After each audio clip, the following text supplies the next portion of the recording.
sebagai masyarakat dari Kabupaten Selangor Pak, atas gebrakan-gebrakan yang Bapak lakukan, terutama dalam hal syiar adinullah, syiar agama Allah yang luar biasa di Kabupaten Selangor ini. Tentu apa yang menjadi harapan Bapak tadi adalah merupakan kewajiban bersama yang ke depan memang harus kita tegakkan bersama-sama, karena tidak banyak pemimpin-pemimpin yang kadang fokus bagaimana untuk memberikan perhatian yang luas bagi syiar agama itu sendiri.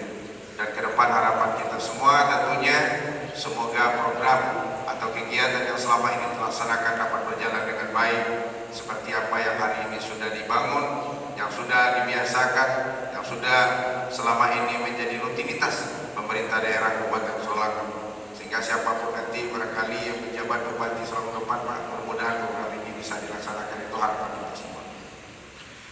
Bapak Ibu hadirin yang insyaallah dimuliakan oleh Allah Subhanahu wa taala. Pada kesempatan subuh ini saya mencoba untuk mengajak kita sekalian. Kami teringat sebuah hadis baginda Rasulullah sallallahu alaihi wasallam. Sayati zaman ummati yuhibbunal khamsa wa yansawna al khamsa. Rasulullah ingatkan akan datang suatu masa, kata Rasulullah sallallahu alaihi wasallam, yang mana umatku akan mencintai 5 hal, lalu mereka akan melalaikan dan melupakan 5 perkara, kata Rasulullah. Apalagi hari ini Bapak Ibu sekalian hadirin, di tengah-tengah kemajuan zaman dan teknologi, kemudian di tengah-tengah kehidupan yang semakin hari kita rasakan euforia dan sebagainya, ini akan menjadikan sebuah pergeseran nilai di tengah-tengah kehidupan yang apabila tidak didasari dengan keimanan dan ketakwaan kepada Allah SWT. Apa 5 hal yang dikhawatirkan oleh Rasulullah? Yang pertama, kata Rasulullah SAW, yuhibbuna dunya wa yansawna al-akhirah.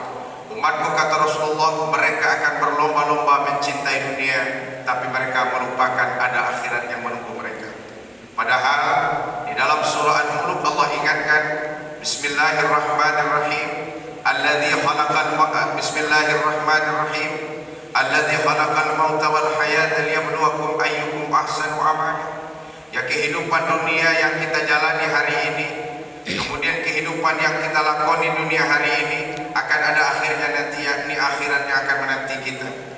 Nah, oleh karena itu mencintai dunia itu penting, tapi yang lebih penting lagi adalah bagaimana kita menyiapkan bekal untuk di negeri akhirat. Bahkan Rasulullah SAW ingatkan ad-dunya bimasra'atil akhirah, karena dunia adalah merupakan sawah ladang bagi kita untuk menyiapkan bekal kita ketika kelak kita kembali ke akhirat. Ini yang pertama. Oleh karena itu boleh kita mencintai dunia, tapi kita harus ingat bahwasanya ada negeri akhirat yang harus kita siapkan bekal untuk menghadap Allah Subhanahu wa taala. Maka Rasulullah juga mengatakan, ya'mal li dunya ka'annaka ta'usu abada wa i'mal li akhiratika ka'annaka tamutu ghadan. Persiapkanlah bekal dunia kalian seakan-akan engkau akan hidup selamanya, tapi ingat, persiapkanlah bekal akhiratmu seakan-akan besok pagi mau akan menjemput. Yang kedua, yuhibbunal hayat wa yansawunal maut. Mereka mencintai hidup, kehidupan yang Allah titipkan kepadanya, tapi mereka melalaikan ada kematian yang menunggu. Rasulullah katakan al-mautu bab, bahwasanya kematian itu umpama pintu. Ya, yang pintu itu mau tidak mau, suka tidak suka kita akan lewat. Mungkin tidak hari ini, besok, lusa dan sebagainya. Oleh karena itu, kehidupan yang hari ini kita lakoni, kehidupan yang hari ini kita jalani, mari kita senantiasa banyak taqarrub ilallah, mendekatkan diri kepada Allah Subhanahu wa taala. Apalagi baru saja kita melaksanakan ibadah Ramadan, kita sudah dilatih untuk menjadi sosok hamba Allah yang selalu taqarrub ilallah, mendekatkan diri kepada Allah Subhanahu wa taala. Fafiru ilallah, menjadi sosok hamba Allah yang selalu mohon ampun Allah Subhanahu wa taala.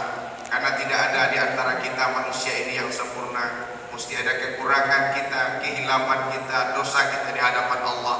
Dan orang yang terbaik itu adalah bukan sama sekali tidak memiliki dosa dan kesalahan yang di hadapan Allah, tapi dia bersalah berdosa di hadapan Allah. Tubu ilallah taubatan nasuha, ia taubat dengan sesungguhnya kepada Allah Subhanahu wa taala. Lalu yang ketiga, yuhibbunal mal wa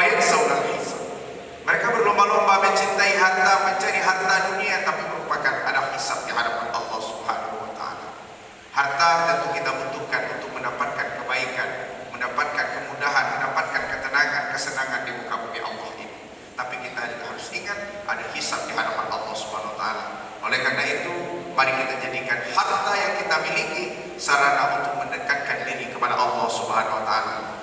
Yang harta kita dapat mendekatkan diri kepada Allah, jabatan dapat mendekatkan diri kepada Allah Subhanahu wa taala, yang pada akhirnya itu akan menjadi jembatan emas yang akan menghubungkan antara kita dengan Allah Subhanahu wa taala.